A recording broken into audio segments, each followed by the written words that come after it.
Warning!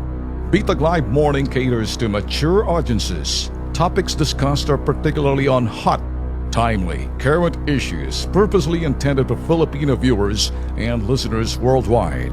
Discussions may contain language that may not be appropriate for some sensitive audiences.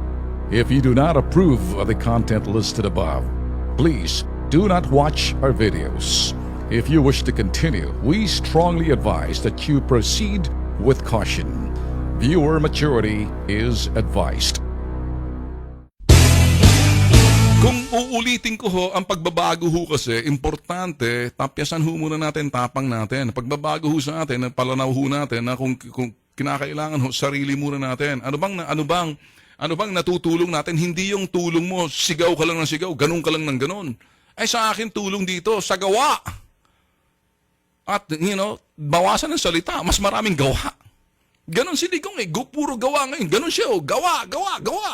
Di ba? Tapos na yung salita nung siya ay nagkakampanya.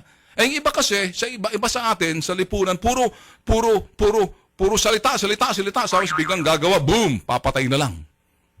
Mga putok sa buhong pindeho kayo. O sino bang matutuan yan? Sige nga. O, magagalit kayo sa akin? Come on guys. Come on boys. Come on girls. You can't do that. I'm the only one talking this way. Not because I want to be different. I'm trying to make an impact.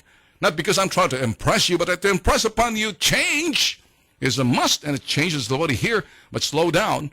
Hindi ho kay Digong sa ibaba.